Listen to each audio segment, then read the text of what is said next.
Chapter 37. Hiccup has a conversation that feels very one-sided. The thunderstorm passed like an anticlimax.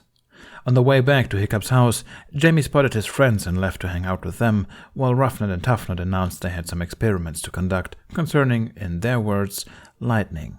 Jack thought they were a few years ahead of their time, but though the twins weren't known for their intelligence, they were also just unpredictable enough that Jack wouldn't be too surprised if they prematurely invented the light bulb.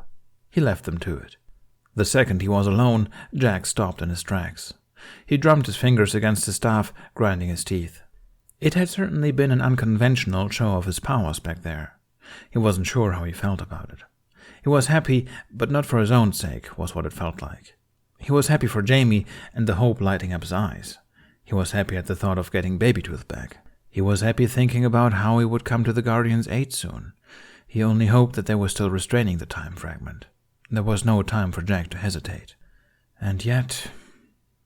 Jack shook his head and kept walking, keeping his eyes straight ahead to ignore the villagers who were undoubtedly giving him weird looks for stopping in the middle of the square to stare at his staff. But he suspected they would have done that anyway. He walked up the steps to Hiccup's house, carefully opening the front door. He still felt a bit awkward around Stoic. They hadn't really talked about the disappearance, but Jack had a feeling it was coming, and he wanted to avoid it for as long as possible. But when he saw it was only Hiccup sitting by the hearth, sketching something on a piece of paper, he opened the door fully. "What's that?" he asked, craning his neck to see what Hiccup was working on. Hiccup looked up, his brows furrowed. "Okay," he said slowly, getting to his feet. Jack raised his brows. "What?" he asked, closing the door behind himself. He walked closer to the hearth, but stopped when Hiccup headed straight towards him. He only noticed something was wrong, a heartbeat before it happened. Hiccup passed through him.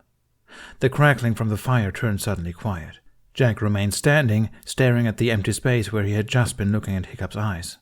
He became conscious of his own rapid breathing and his hand against his chest. Slowly, he turned around. Hiccup was looking out the door, a confused expression on his face. "Hello?" he called uncertainly, completely unaware of Jack's presence. The corners of Jack's vision darkened. "No," he breathed. Hiccup didn't react. He just closed the door and went back to his drawing. Desperately, Jack tried grabbing his wrist, but his hand phased through him. "No," he said again, his voice barely there, as if it was fading away, even from himself. "Look at me! Please look at me!" And then he woke up in the dark of Hiccup's bedroom. He sat up on his spot on the floor, gasping. His heart hammered against his ribs. In the span of half a second, he was relieved, then overwhelmed by grief. He pressed his face into his hands, choking back what would have been a sob loud enough to wake the other 3 occupants of the room. He remained in that position, muffling his gasps until they grew still. The room was quiet. Jack listened intently for the slow, unconscious rhythm of Jamie's breath and Hiccup's soft snoring, making sure that he hadn't woken them. After a couple of minutes, he pushed himself to his feet and walked over to Hiccup's shield, resting against the wall. The room was almost completely dark, but a faint stream of moonlight reflected off the iron. Jack crouched in front of it, peering at what he could see of his own face. He brought a hand to his hair, tugging at the white strands. Was it his imagination, or were there more of them now? In the reflection, something glinted behind him, and Jack whirled around. Toothless had snuck up on him, somehow avoiding all the creaky floorboards. His intelligent green eyes were wide with a silent question as he crept closer, tilting his head to the side. Jack swallowed thickly, bringing a hand to Toothless's face. "It's okay," Jack murmured, his voice still shaky. He lowered his head, pressing his forehead against Toothless the way he'd seen Hiccup do before. Toothless gave a soft growl, almost a purr, and whatever he was trying to say, Jack felt comforted. They sat like that for a little while before Jack once more got to his feet and took tentative steps towards Hiccup's bed. He stopped about a meter away. Moonlight was cast over Hiccup's sleeping form, but his face was still shrouded in shadow. All Jack could see was his bed head and a patch of freckled skin. "Can't there be another option?" he whispered to no one in particular. He began turning to Toothless again, but then Hiccup stirred, making a disoriented noise. Jack? Is that you?" Jack supposed he'd spoken louder than he intended. His heart skipped a beat when Hiccup said his name. Yeah, he said, mentally berating himself for stuttering. It wasn't like him to be this rattled by a dream. Hiccup sat up, squinting at him. Is something wrong?" "No," Jack said. Don't worry. Just a nightmare. I didn't mean to wake you. Oh. Hiccup went quiet for a few seconds before he smiled and nodded at his bed, inviting Jack to sit. Jack hadn't even been aware that that was what he had been hoping for before he felt his shoulders sink with relief, and he shuffled over, sitting down at the edge of the bed. Hiccup shifted so that he sat closer, but didn't touch him. What was your dream about? Jack was prepared to lie or to brush the question off. Instead, he surprised himself when he opened his mouth. That I was invisible. You couldn't see or hear me. Me? Hiccup said, sounding surprised. Jack held back a laugh. Yeah, you. Another pause. That sounds scary, Hiccup murmured. It was scary, Jack confirmed. He folded his hands, his lip quivering as he considered his next words. I am scared. He could feel Hiccup's gaze on him. In the corner of his eye, he saw something move, Hiccup's hand twitching, then going still. Do you want to take a midnight flight? Jack looked up. Isn't it freezing? He asked. He felt himself begin to smile. We'll just put on some more layers, Hiccup simply said, and in the faint light, Jack could see him smile as well. That's what I always do if I can't sleep. What do you say, Toothless? Toothless seemed to understand that they were trying to be quiet because all he did was perk up. Well, now that they'd gotten his hopes up, there was no way Jack could say no. They did as Hiccup said. Jack borrowed some clothes, and they brought along some blankets, as if they both already agreed that they'd stop somewhere to rest. Jack left a note for Jamie in case he woke up, and they snuck out, Hiccup leading the way across the few floorboards that didn't creak. It was strange how familiar it felt to climb onto Toothless's back, and how naturally Jack held onto Hiccup as they took to the skies. He watched the village shrink beneath them, then turned his eyes to the starry sky, enjoying the sensation of the wind in his hair and against his skin, even if the cold was biting. Like yesterday on the cliff, he imagined the wind swirling around him, lifting him up the way it had used to. As he'd sat there, reaching for the storm with his mind, he'd ignored what he was afraid to admit. The way he'd thought the wind had whispered to him. If it hadn't been for that, he wouldn't have noticed Roughnut and Toughnut's presence. It was as if the wind had told on them. Initially, he'd brushed it off as coincidence. He'd probably just heard the twins, sensing their presence subconsciously. But then he chalked Roughnut, throwing every other explanation out the window. His powers were returning. The frozen sea hadn't been some sort of fluke, like one final burst of winter he'd unknowingly had in store. He was becoming Jack Frost again, and there was no way to stop it. Not that he wanted to stop it. He knew what he had to do. But he also knew that this revelation was what caused his nightmare. He was becoming Jack Frost again, and it would be something he'd both celebrate and mourn. But again, like Jamie had said, there was one way to prevent his nightmare from coming true. Hiccup had to know. Better? Jack opened his eyes. He hadn't even realized he'd closed them. Hiccup was looking over his shoulder, his concern only partly concealed by the gentle quirk of his lips. Jack tried smiling back and nodded. He didn't try to keep track of time as they flew across and around the island. They flew out towards the horizon as well, but never too far. Like Jack, Hiccup probably needed some time wrapped in the safety blanket that was Burke, perhaps an imagined safety blanket, but still. They didn't make any sharp turns or steep dives either. None of them, not even Toothless, seemed to be in the mood for anything else but a steady, soothing tour of the night sky. After a long while, they landed in the forest and shared few words as they collected firewood before heading to Hiccup and Toothless's cove. They made camp the way they'd done several times before, and were soon huddled against Toothless as if they were still out adventuring. It felt a little weird without Jamie and Baby Tooth. The moon was bright above them. Jack found himself staring at it as if he couldn't look away. Despite the several sources of heat, the fire, the blankets, Toothless, and Hiccup, though the latter was sitting a little too far away to really aid with body heat, the night was cold and dark. Jack's mind felt far away. It was too easy to remember those lonely centuries. Where are you right now? Jack turned to Hiccup so quickly he almost got whiplash. Hiccup was looking at him, his brows raised in surprise at Jack's reaction. Oh, Jack sighed.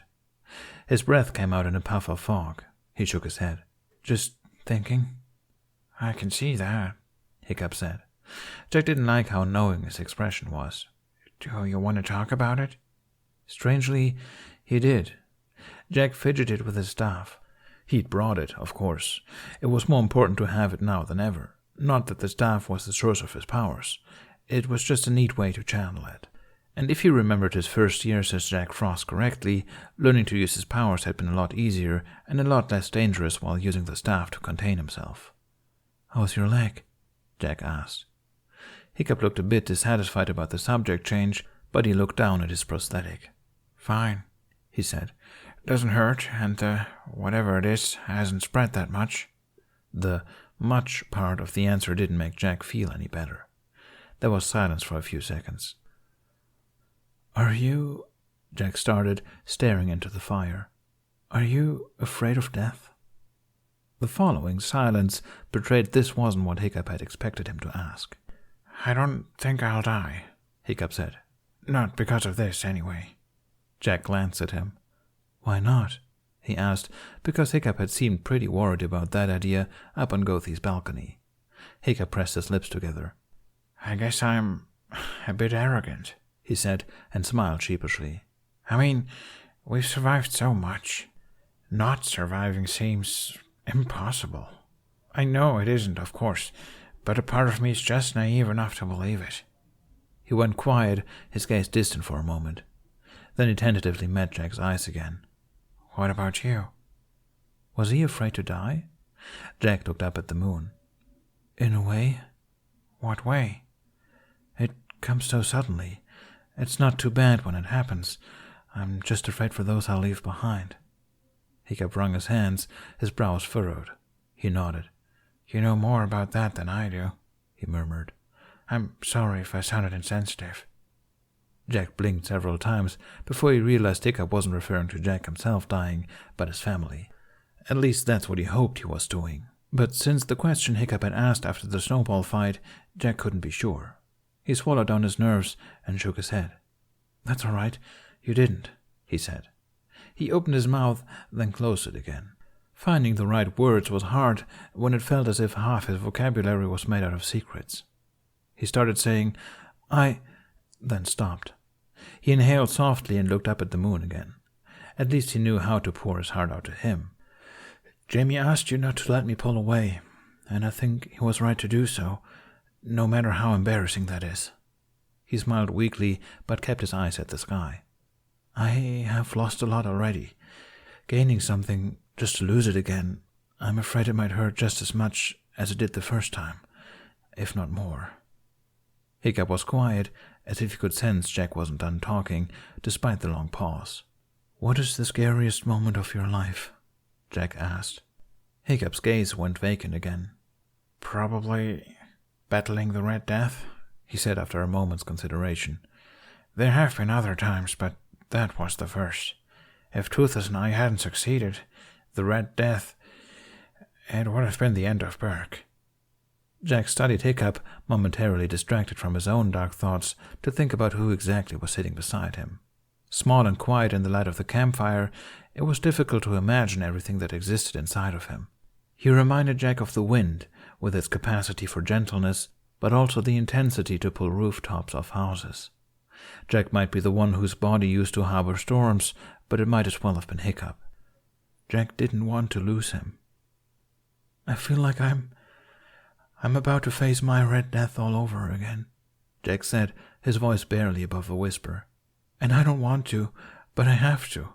I have no choice." "Facing the Snow Queen?" Hiccup asked. "We'll do that together, Jack." "No, it's not about her," Jack said. "Something worse. Something I think I have to do alone, unless—" He caught himself, biting his tongue. "Unless I tell you the truth about me."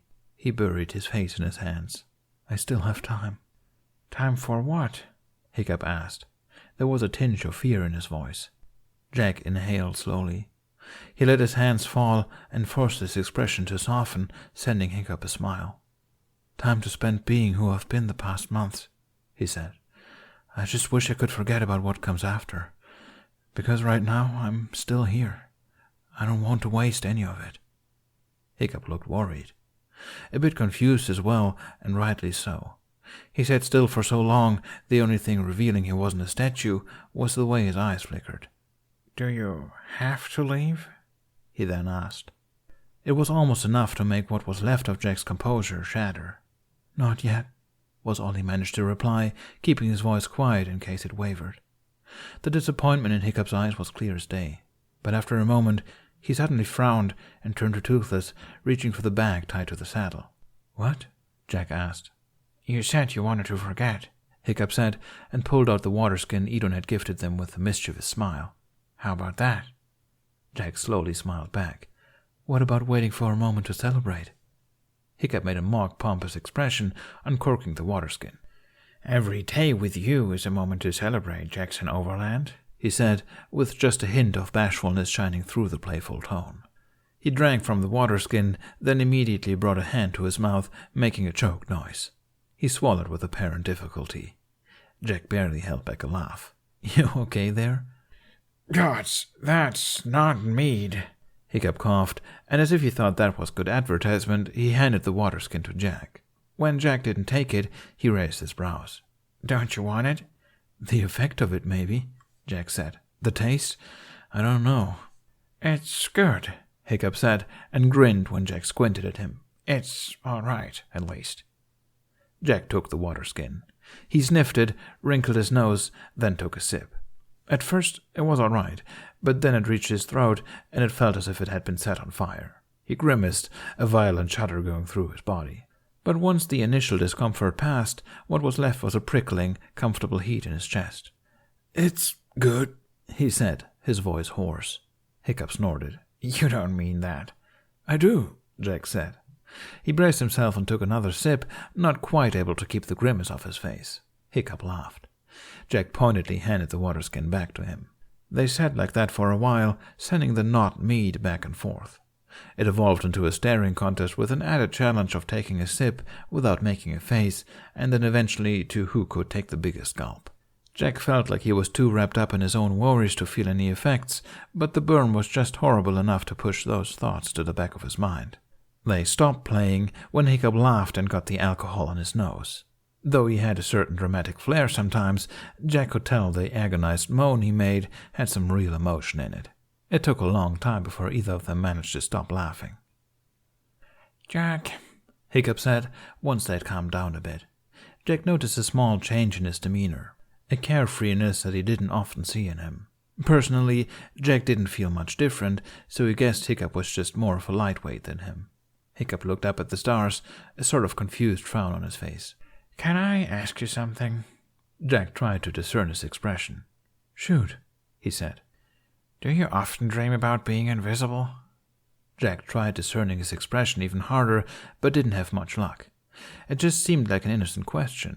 Still, it was suspicious. What did he know? "More often than I'd like," he admitted. "Do you think it means something?" Hiccup asked, turning his frown to Jack. "Fishlegs got pretty into interpreting dreams for a little while. He'd probably have some explanation for it." Jack had to smile. "I don't really think it has a deep meaning or anything," he mumbled. "What about nonsensical dreams, then? I once dreamed that I wanted it to snow, but all that came down was eggs. What would Fishlegs say about that?" Hiccup snorted. "Reminds me of the time I dreamt Gobber became chief, and he ordered everyone to switch names to confuse the berserkers. I became Toughnut. Snotlot was supposed to be Hiccup, but he threw a tantrum about it." "I have to say, you all have weird names," Jack said. "It's to frighten off gnomes and trolls," Hiccup said, then grimaced. "I guess someone should inform them it's not going to plan." Jack smiled wryly. "Maybe Hiccup isn't hideous enough," he suggested. "I like it." Hiccup looked a bit bashful. "Well, thank you," he mumbled, then took another swig. He handed the waterskin to Jack. The conversation continued and remained light as they slowly emptied it. At some point, Jack found himself humming a melody that was stuck in his head. He couldn't remember where he'd heard it, and wasn't even aware he was doing it before Hiccup shook his head. "That's not how it goes." "What?" "The song," Hiccup said. "Not the shattling kind." Jack nodded slowly. "Oh, right," he said, keeping his face straight. "How is it again? Where the wild winds blow the foam." Hiccup shook his head again. "The wild wind blows, and it goes up at the end." "Where the wild wind blows the foam?" "No, you got the middle part wrong." "No, it's..." wild wind blows the foam. Up, Hiccup protested. Then he demonstrated. It's where the wild wind blows the foam. Jack grinned. What was that? Where the wild wind blows the foam. Why are you laughing? You! Realization dawned on Hiccup's face. He slowly shook his head. Oh, you sly little... He picked up some snow and launched it at him. It caught Jack off guard, and he clumsily shielded himself. He gasped in mock offense and answered by throwing snow right back at him. What? You have a lovely singing voice. He laughed, then rolled out of the way when Hiccup attacked again. Toothless snorted in what sounded like exasperation. Jack could swear he even saw him shaking his big head. It wasn't until Jack was on his feet and the world started wobbling that he realized how wrong he'd been about the effects of the alcohol. It distracted him just long enough for Hiccup to land an attack right in his face, probably a bit harder than intended. Jack yelped, and Hiccup brought his hands up to his mouth. Sorry, he started, but got no further due to the snow which in the following second was stuffing his mouth. Jack cackled, and the war continued. It was ridiculous how difficult it was to remain on his feet when the ground was both slippery and going around in careening loops. In the midst of it all, Jack was singing, not the settling kind, purposefully warped to make Hiccup correct him. You're ruining it, Hiccup cried. Why would you do that? I'm a rebel at heart, Jack boasted, then caught himself on Hiccup when the world tipped suddenly forwards. Where the wild wind... Hiccup put his hands on each side of Jack's face, staring intently at him. It's where the wild wind blows the foam. He said something else too, but Jack completely spaced. Was it normal to love a face this much? Where the wild wind blows the foam... Jack tried again, bobbing his head lightly to the melody. Hiccup laughed. There you go, he said, then continued on the next line. Come get lost with me, love, and the sea shall be your home. Jack thought it was the alcohol making the ground tip back and forth, but gradually came to realize it was Hiccup, leading him into a tentative sort of dance. And then he realized he was grinning, and he started the song again, taking a hold of Hiccup's upper arms and turning them in clumsy circles. It was a nice, calm moment up until the point where they gradually began upping the tempo, and the spinning got faster and faster, and then Hiccup tripped over Toothless's tail, which Jack was almost positive hadn't been in their way just a second before, and they landed in the snow. Jack's forehead crashed into Hiccup's chin, but his face was so numb he barely felt it. Hiccup gave a grunt, but was soon laughing, rubbing his chin with the hand that wasn't still holding onto Jack. Jack looked at the faint crow's feet wrinkles that came out whenever Hiccup smiled this hard. He committed it to memory. Maybe coming back to Berg was the single good decision he'd made during his time in the past. Hiccup hadn't laughed like this in a long time. And Jack hadn't felt this good in a long time either. It was exactly what he'd needed. Is it working? Hiccup asked, as if reading Jack's mind. Jack had yet to move, lying halfway on top of Hiccup. He thought about it for a moment, rolling over to lie beside him instead. He carefully dipped his toe into the part of his mind that harbored all his worries, but it all seemed so far away now. All that mattered was the present, this present. Hiccup, Jack said, peering at his face, do you think I'd look weird with blue eyes? Hiccup looked surprised. Why do you ask? Just a question, Jack said, wondering if maybe that hadn't been as subtle as he'd hoped. I mean, blue's pretty different from brown. They're more like hazel, Hiccup said, before pressing his lips together. He hummed. I don't know. Not weird, I don't think. Different, sure, but... He shrugged the best he could in his position. Blue would suit you, too. It would still be you. It was suspicious how he knew exactly what to say. Jack squinted at him. What? Hiccup said with a nervous laugh. What about me?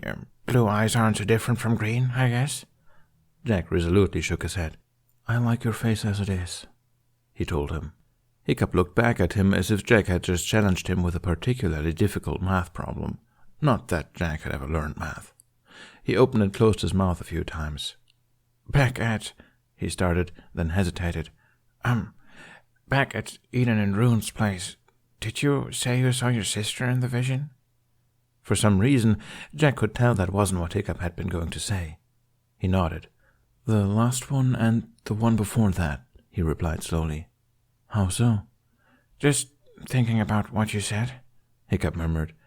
how you thought the one before the last might be the final one, and the things you talk about when you wake up. How do they even work? Jack blew out some air, looking up at the stars. I have no idea, he said. I think. You think? Yeah, they might be connected, might not. It's weird. Very insightful, Hiccup said. His speech was slightly slurred, but that didn't stop him from being sarcastic. You try connecting the dots between magic crystals that send your soul all kinds of places, Jack said, kicking him half-heartedly. It's confusing. You have to find the crystal in there, too. And it's always somewhere significant. Something that holds emotional value.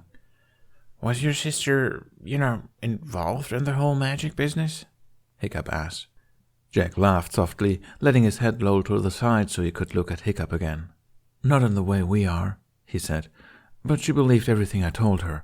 And I told her many things. But there's one thing that's really strange. He held Hiccup's gaze, but in his mind's eye, the image of the miniature castle came into view. I told her the wind was a friend of mine. It wasn't exactly true at the time, but I said it as if the wind was an entity. Hiccup just blinked, and Jack realized this wasn't common knowledge. Did I never tell you about the wind, Hiccup? He asked, and the way Hiccup's expression turned slightly wary told him no. Jack smiled, though the reaction saddened him. It's nothing to worry about. The wind is still just the wind, as harmless as it is dangerous. But it's true what I told Emily. The wind is a friend of mine. He paused. Well, at home it is. Doesn't seem to recognize me here. I guess that makes sense. Why does it make sense? Hiccup asked, obviously in disagreement. Because there are several wind spirits, Jack said, just as there are several winter spirits. There are several winter spirits? Jack blinked, cursing inwardly. Yeah, that's why I thought it was such a good idea to go look for the Snow Queen, he said. But yes, wind spirits, they hang around. He lowered his gaze. Maybe the alcohol was wearing off. He didn't feel as giddy anymore. Hiccup shifted, turning on his side so that he faced Jack fully. What's wrong? Jack hesitated, but mirrored his movement so that they lay face to face. It took a few seconds before he figured out how to start a sentence. Would you... He started, but his voice broke off into a whisper. He let out a shaky breath and tried again. If you could, would you choose to forget about what we've seen? The magic and all. Forget? Hiccup repeated. Is that possible? What if it was possible? Jack said, and couldn't help averting his eyes for a moment. The world might seem a bit safer again, a bit more in control. Winter would just be a season, and the wind would just be the wind. You wouldn't need to be afraid anymore. But they'd still be out there, Hiccup said. At least now I'm prepared. Jack picked up some snow, letting it filter through and melt in his fingers. If you don't believe it's all but non-existent, he murmured, it wouldn't hurt you anymore. Hiccup looked down, a thoughtful look on his face. His hand drifted across the snow between them, mimicking Jack's motion. He started, when I was a kid, I used to have nightmares about dragons almost every night, especially night furies. But, as we all know, he trailed off and looked back at Jack again. I met a night fury, and it changed everything. In the middle of a war that had lasted generations, that one moment brought it all to a halt. I had no reason to believe that dragons were anything but monsters, but here we are. Hesitantly, Hiccup reached for Jack's hand and squeezed it. I know how much you care about that world, your magic. And, yeah, it's scary, but you're already a reason not to give up on that world. Jack stared at him. What? He started, but his voice came out as a croak. What do you mean? Hiccup's gaze shifted, looking just as nervous as Jack felt. I mean, if it hadn't been for magic, I'd never have met you, he said. I wouldn't have traded that for anything. So, no, I wouldn't ever want to forget. It was a difficult thing to hear. It elated him and devastated him at the same time. When Jack didn't respond, Hiccup started looking sheepish and made to pull his hand away, but Jack gripped it before he could. It made Hiccup's eyes snap back to Jack's like a rubber band. I wouldn't trade it for anything either, Jack blurted. To his horror, he felt his eyes begin to water, and he cursed, sitting up. Why was it always him tearing up? Hiccup followed his lead, sitting up and letting out a soft laugh. "It's okay," he soothed. "I don't want to leave." This created another excruciating silence. Hiccup's face fell. He squeezed his hand again. "Then stay," he said. Jack didn't know what to say.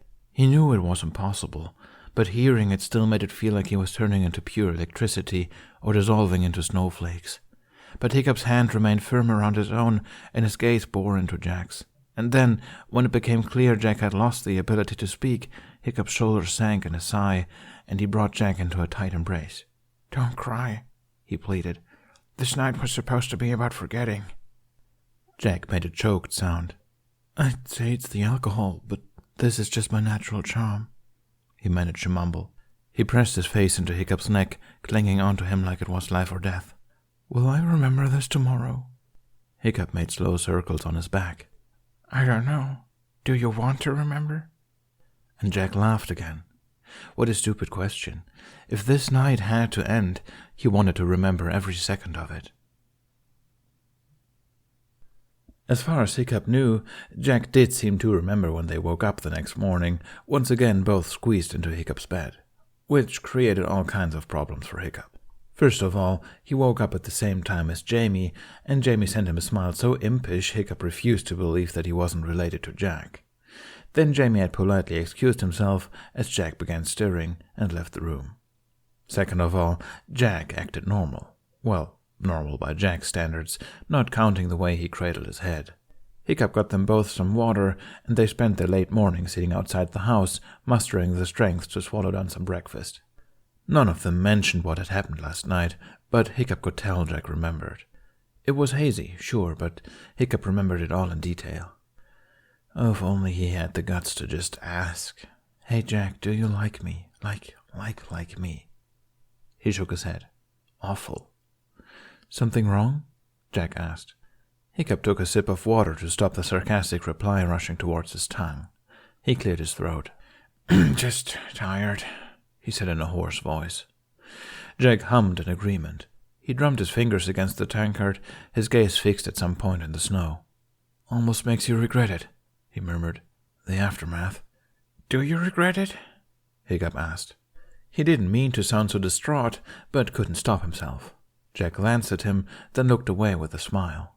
He shook his head. "No," he replied. Hiccup's shoulders relaxed just a little bit. He studied Jack in the corner of his eye, wondering if there was a way to breach the subject that didn't immediately expose his feelings. His silly, boyish feelings. He was almost 19, for Thor's sake. Why couldn't he just act like an adult? "I should go find Jamie," Jack said. "He asked me to play with him today."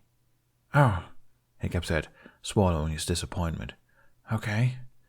Jack looked at him for a moment. "Sure you're okay?" he asked, sounding hesitant. Is there something on your mind?" Hiccup's anxiety spiked. He tried for a smile, letting out what he hoped wasn't a horribly fake chuckle. No, I'm fine. Really, my head's just killing me," he said. It wasn't entirely untrue, but the alcohol didn't have that much to do with it. "All right," Jack said, shifting his weight for a moment before grabbing his staff. "Feel better soon. See you later." And that was that. Hiccup waited until Jack disappeared into the village, then buried his face in his hands and let out a miserable groan. As if on cue, there was a loud trampling noise from the roof, followed by Toothless's insistent growl. "Agreed," Hiccup said. He put down his tankard and got to his feet. Toothless leapt down from the roof and sank into the snow, holding his saddle in his mouth. Hiccup grimaced at the drool on the seat, but he was used to that. Besides, he couldn't wait to get up in the air. Being grounded was beginning to feel claustrophobic. Once they were far above hearing range, Hiccup finally felt he could let his guard down. He took a deep breath, calming his thoughts, and pushed his worries out of his mind for just a little while, as he and Toothless soared through the clouds, taking pretty much the same route as they had with Jack yesterday, only faster and a bit more reckless. However, it didn't take long before his brain started recounting the events of last night. It felt like a puzzle, a riddle of which Hiccup was much too hungover to solve. Ever since Jack's meeting with the mermaids, he'd grown twitchy. It was almost like he'd been in the beginning, when he'd first appeared on Berg, always deep in his own thoughts, his gaze absent most of the time, except for when he'd fix his eyes on someone, mostly Hiccup, with the face of someone who'd just received terrible news. He tried to seem chipper, like the day of the snowball fight, but the facade was rocky. It kept gaining cracks. Last night, Jack hadn't worn a mask, and it had made him more distant than ever. Ironically, his absent-mindedness had made Hiccup feel invisible for a moment there. When Jack finally spoke, it felt more like he was talking to the moon than to Hiccup. Hiccup knew Jack had some weird relationship with the moon, but it was still strange to see it unfolding in front of him. He supposed it provided Jack with some comfort. It made him wonder how much time Jack had spent talking to it.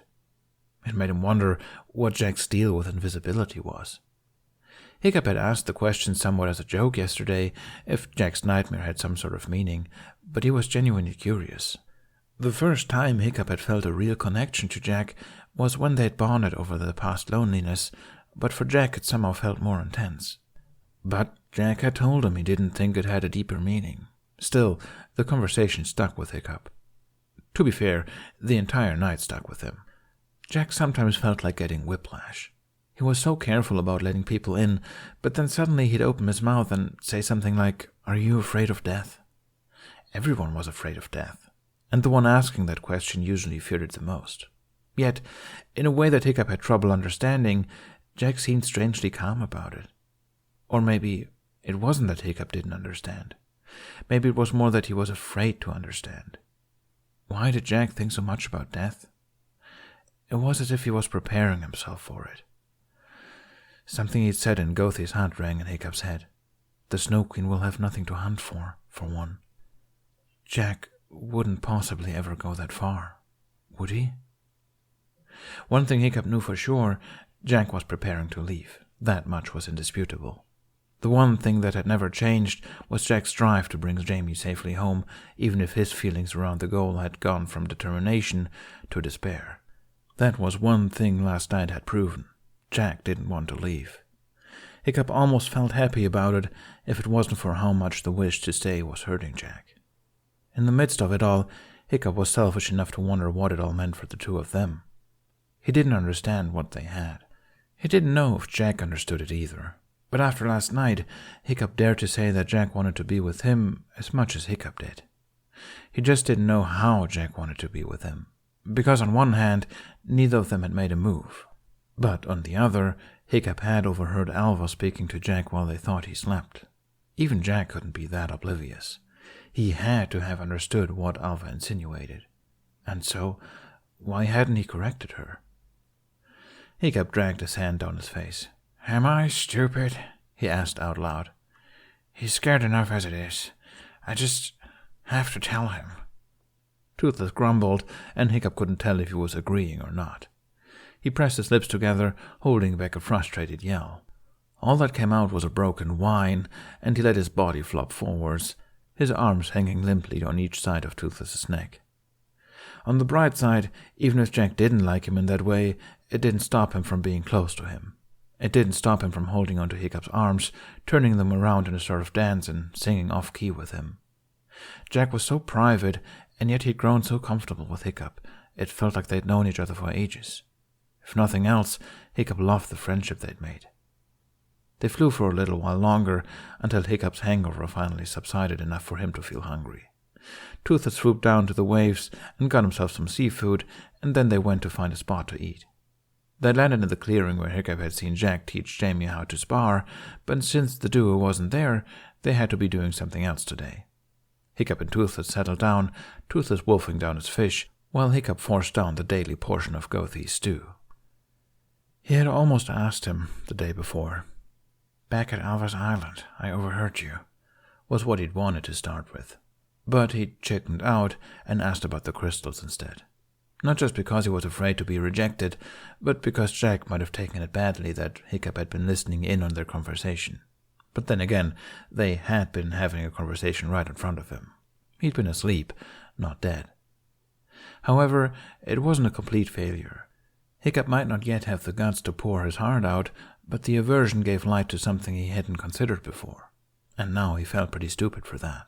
Jack believed so fiercely that magic was good that Hiccup hadn't thought his input had had much effect on him. No matter how much the different magical encounters rattled them, Jack still came out the other side with the same idea. Magic could be as good as it could be bad, as wonderful as it could be horrible. He was so passionate about it, Hiccup couldn't help but believe him, and it also made him, Hiccup, blind to the fact that his attitude towards it might be hurtful. Would you choose to forget? Hiccup had yet to see the wonders that Jack obviously had, and though Jack was sympathetic, it seemed as if Hiccup's fear hit something very sore and very personal. Maybe it had something to do with what Jack had shared with his sister and with Jamie. Hiccup supposed he should be flattered that Jack wanted to share with him that part of the magical world so badly. He was flattered. He wanted to see it. A part of him wondered if the reason he'd yet to meet anything benevolent was because he'd grown up believing that magic was something to stay away from. Like Jack had said, belief was a powerful magic on its own. If believing magic was non-existent made it non-existent, maybe believing it was good would also make it so?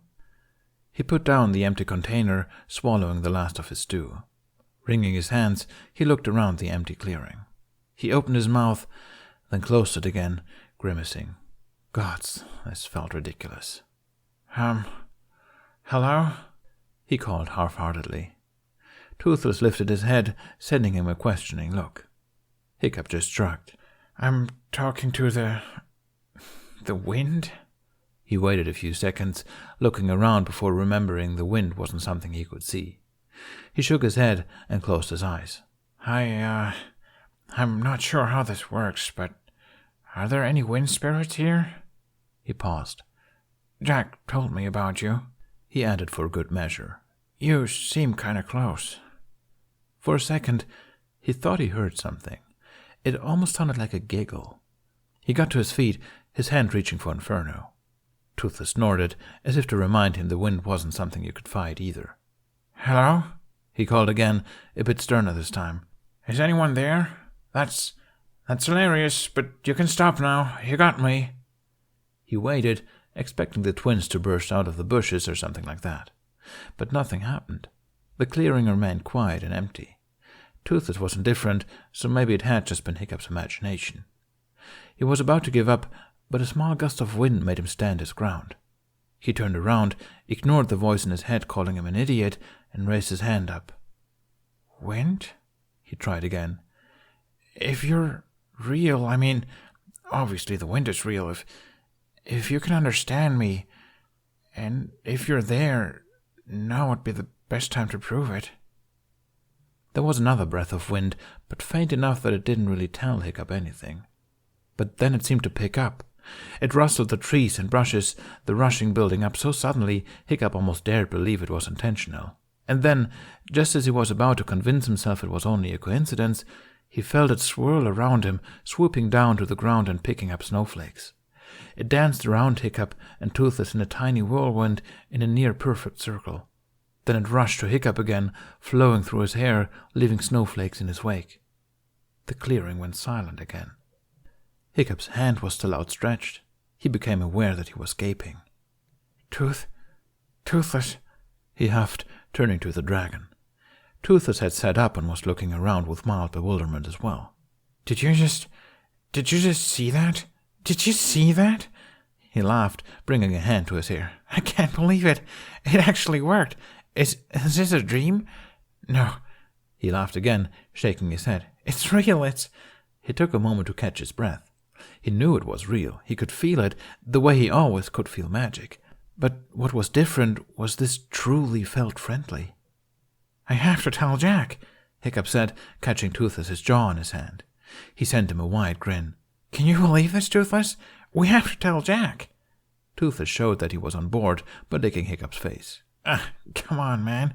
Hiccup laughed, wiping the drool off before swinging himself onto Toothless's back. As they took to the skies again and the wind enveloped them, Hiccup came to another realization. The wind spirits hadn't just felt benevolent, they'd felt familiar. Which didn't come as a big surprise considering how much time he and Toothless spent riding the wind. How long had he been getting to know these spirits without even realizing. Jack was out of it today. Jamie could tell, and it wasn't just because he was hungover, which he could also tell. He'd woken up last night and found the note Jack had left him, which had been a little scary, but Jamie was still glad the two of them were spending time together. Also, Hiccup's expression the next morning was pretty priceless. But as a result, Jack spent most of their training session staring listlessly into nothing. Right now, he was sitting on a branch, pretending to concentrate on defying gravity. "Jack," Jamie said, sending him an exasperated look. "Do you want to talk or something? What's going on in there?" He tapped his own temple. Jack made an expression as if he didn't know what Jamie was talking about. "Nothing," he said, and the accidental jab at his own intelligence was proof that he wasn't really listening. "Sorry, let's try again." He took a deep breath and slipped from the branch. He went down like a stone. Jamie held back a sigh. "What happened last night?" Jack's poker face immediately shattered. He puffed up his cheeks before letting the air out. "We just hung out," he said. "And?" Jamie urged. Jack twirled his staff, his jaw clenching and unclenching. I think Hiccup might know," he said, "about me, or that something's not right. He's acting so weird, you know." He looked at Jamie, but continued before he could reply. "It's like he's constantly trying to bring it up. He knows there's something I'm not telling him. He's so nervous." Jamie thought he knew what the cause of Hiccup's nervousness was. It was so easy putting two and two together, he couldn't believe how Jack and Hiccup hadn't figured it out yet. He forced his expression to remain unaffected, but a part of him wanted to go on a tirade about it. Jack was nervous about Hiccup because he thought Hiccup knew about Jack Frost. Hiccup was nervous about Jack because he had an embarrassing crush on him. Jack being nervous was making Hiccup more nervous because he probably thought Jamie had spilled the beans to Jack. Hiccup being more nervous further convinced Jack that Hiccup had figured everything out. And so the spiral continued. Neither of them were telling each other anything, and both had the wrong idea. More or less. Jamie didn't actually know whether or not Hiccup had figured it out, or if Jack had a crush on Hiccup. But man, how much easier everything would be if they just talked. Jamie should get a medal for all the secrets he was keeping track of. It was almost laughable. "What?" Jack asked, squinting at him. "Why are you smiling?" Jamie looked up at the sky and was about to reply when he saw a figure passing by overhead. "Speak of the devil," he said, and Jack followed his gaze so quickly it was comical. Maybe Hiccup wasn't that far off at all. They followed Toothless and Hiccup with their eyes. Toothless had a mouthful of fish, and they were getting closer. Jamie was about to wave at them, but then Jack suddenly grabbed his wrist and pulled him under the cover of a tree. "What are you doing?" Jamie hissed. "I just want to try something," Jack whispered back. There was a rustling, followed by Hiccup's faint voice. They had landed somewhere nearby. Jack glanced at Jamie, put a finger to his lips, before silently heading for Hiccup and Toothless. Jamie was at a complete loss, but he was quick to follow. Whatever Jack was thinking, it would probably be good. Hiccup and Toothless had landed in the clearing Jamie and Jack used to spar. Maybe he had been looking for them? But he was just sitting there, eating his food, so nothing seemed to be wrong, except for the deep furrow in his brow and the intense way he was staring into the air. Much like the way Jack had been going on all morning, but Hiccup looked more like he was trying to set the forest on fire with his mind. He got that from his father, Jamie thought. Jamie turned to Jack to ask why they were spying on him, but Jack had his eyes closed. His left palm was flat against the ground, and his other hand gripped his staff. Jamie looked back at Hiccup, waiting for something to happen. Nothing did for a while. Hiccup finished his stew in silence and kept staring at nothing. "Come on," Jack whispered. Toothless looked up, turning his head to them. Before he could alert Hiccup, Jamie peeked out of the bush and gestured for him to be quiet. To Jamie's amazement, but not surprise because he already knew dragons were very intelligent creatures, especially Toothless, Toothless just narrowed his eyes before lying back down as if nothing had happened. Jamie sat back, peering at Hiccup through the branches. And just then, Hiccup spoke. Hello?" Jack's eyes snapped open in surprise, but Hiccup wasn't looking at them. He sent Jamie a confused look, and Jamie just shrugged, shaking his head. "I'm talking to the wind?" Hiccup continued. Jamie wondered if he'd misheard. Jack's eyes widened. His mouth was agape, but as Hiccup continued speaking into the air, it slowly widened to an incredulous grin. I'm not sure how this works, but are there any wind spirits here? Hiccup shifted awkwardly, scratching his cheek. Jack told me about you. You seem kind of close. He looked so horribly uncomfortable, a laugh bubbled out of Jamie before he had time to slap a hand over his mouth. Jack did it instead, though he was barely containing his own giggles as they hunched lower in the thicket. Hiccup obviously heard them, but when they didn't answer his calls, he didn't come looking. Jamie held his breath until Hiccup started talking to the wind again. "Okay," Jack breathed, almost soundlessly. He closed his eyes again. "Please, please, please listen, Wind. I know you're there. I know you. Show yourself to him." Jamie found himself staring at Jack instead. Out of all the times he tried calling on his powers, he'd never sounded this desperate. But it didn't sound like he was calling for his powers. He was trying to communicate with another force of magic, the wind itself. Something amazing happened in the clearing. Jamie watched entranced as the wind almost took physical form with the snow it picked up from the ground. He almost forgot that he was trying to stay hidden, only realizing he'd been beginning to stand up when Jack gently pulled him back down. Hiccup's expression was hysterical, but Jamie was too shocked to appreciate it properly. Jack and Jamie watched in incredulous silence as he slowly got over his shock and laughed, grabbing onto Toothless. "I have to tell Jack. Can you believe this, Toothless? We have to tell Jack." Jamie didn't even need to look at Jack. He could feel his happiness radiating off him like the sun. Hiccup and Toothless shot out of the clearing, and Jamie gave an awestruck laugh. "Did you do that?" he asked. Jack shook his head, staring at the spot where Hiccup had been standing. "No, I don't have any power over the wind," he said. "It's just a friend of mine. It's been ignoring me until now, though." Jamie grinned. "It must have understood the urgency of the situation from the way you begged," he said, then laughed when Jack elbowed him. "Did you see him? He was excited." "Yeah," Jack breathed. Then his face split into a smile that was positively giddy. He looked at Jamie and ruffled his hair. "We should get back. I have a feeling Hiccup has something he wants to tell me." Jamie was about to agree, but faltered for a split second when he met Jack's eyes. He almost wrote it off as a trick of the light, but no. Right there, peeking out of his pupils, faint blue was bleeding into the brown of Jack's irises. Jack's brow quirked upwards. "What?" he said, laughter still in his voice. Jamie quickly put on a smile again. Just happy for you," he said, and got to his feet. "What do you mean, the wind is a friend of yours?" "Exactly what I said," Jack replied cheerfully, and they fell into step, heading back towards the village. "Obviously, it doesn't know me here yet, probably not even the same sprites. But the wind started to communicate with me the moment I became Jack Frost. Maybe the reason it's not ignoring me anymore now is because it's noticing my magic. It's a sort of symbiotic relationship. It did take a while to learn how to work together, though." He chatted on, with more vigor than he'd had in days.